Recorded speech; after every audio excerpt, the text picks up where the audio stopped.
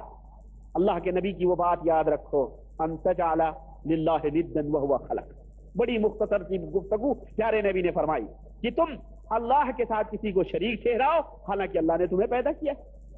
اللہ نے تمہیں پیدا کیا، اور پیدا کرنے میں صرف یہ نہیں ہوتا پیدا کر دیا چھوڑ دیا. اللہ اکبر. اس نے پیدا کیا، تمہیں پیدا ہونے سے پہلے ماں کے اس تاریک پیٹ میں تمہیں غذا پہنچائی، تمہیں خوراک دی اللہ وحدہ لا شریک نے تمہیں ناف کے ذریعے، اور پھر جب تم پیدا ہوئے اور تمہارے پیدائش سے پہلے ماں کی چھاتیوں میں اس اللہ وحدہ لا شریک نے دودھ اتارا، اور جب تم زمین پہ آئے تو ماں کی چھاتیوں میں دودھ اتر آیا، اور تمہیں اللہ وحدہ لا شریک نے تمہیں دودھ تمہارے کھانے پینے کا انتظام کیا، اور جب تک تمہارے دانت نہ اگے تھے تب تک ماں کی چھاتیوں میں دودھ رہے، اور جیسے ہی تمہارے دانت اگ گئے اللہ وحدہ لا شریک نے قسم قسم کے پھل، قسم قسم کے فروٹ، قسم قسم کی چیزیں، قسم قسم کی غذائیں، متنوع یعنی مختلف قسم کی غذائیں تمہاری طاقت و قوت کے لیے اللہ نے پیدا کی. پھر جب تم چلنے کے لیے چلنے لگے زمین نے اپنی چھتی اپنا سینہ کھول دیا، اور پھر جب بڑے ہوئے ہوشیار عقل دی چھوڑ دیا، اس طرح سے پوری دنیا آپ کے لیے کھول دی. وہ رب ہے، وہ رب، وہ اسی کو رب کہتے ہیں، اسی کو کیا کہتے ہیں؟ رب کہتے ہیں. اور دوسرا جو آپ نے یہ پوچھا ہے کہ کیا اس امت میں شرک موجود ہے یا یہ اس امت میں شرک ہوگا، بے شک اس امت میں شرک موجود ہے. چنانچہ اللہ کے رسول صلی اللہ علیہ قرآن کریم میں آپ دیکھیں اللہ وحدہ لا شریک نے کیا فرمایا؟ قرآن کریم میں فرمایا وَمَا يُؤْمِنُ أَكْثَرُهُمْ بِاللَّهِ إِلَّا وَهُمْ مُشْرِكُونَ کہ بہت سارے لوگ ہیں جو ایمان کا دعویٰ کرتے ہیں، بہت سارے لوگ ہیں جو ایمان کا قرآن ہے میاں، قرآن یہ کسی گپ مولوی معائز اور کسی مرشد یا کسی سجادین کی گپ نہیں ہے، قرآن کریم ہے، دلائل ہیں قرآن کریم کے. وَمَا يُؤْمِنُ أَكْثَرُهُمْ بِاللَّهِ إِلَّا وَهُمْ مُشْرِكُونَ بہت سارے وہ لوگ ہیں، کتنے لوگ ہیں جو ایمان کا دعویٰ کرتے ہیں، ایمان لانے کا دعویٰ کرتے ہیں، لیکن وہ کیا ہیں؟ بباطن وہ مشرک ہیں، وہ شرک میں مبتلا ہیں. اور اللہ کے حبیب نے فرمایا تھا کہ اس امت میں شرک ایسے داخل ہوگا کدبیب النمل، جیسے چونٹی نہیں چلتی ہے، چونٹی کی چال کوئی پتہ پاتا ہے؟ آپ کے ارد گرد چونٹی بیٹھی چل رہی ہوگی آپ کو پتہ نہیں ہے، ایسے ہی شرک اس امت میں داخل ہوگا. تو شرک اس امت میں ضرور موجود رہے گا اور ہے موجود.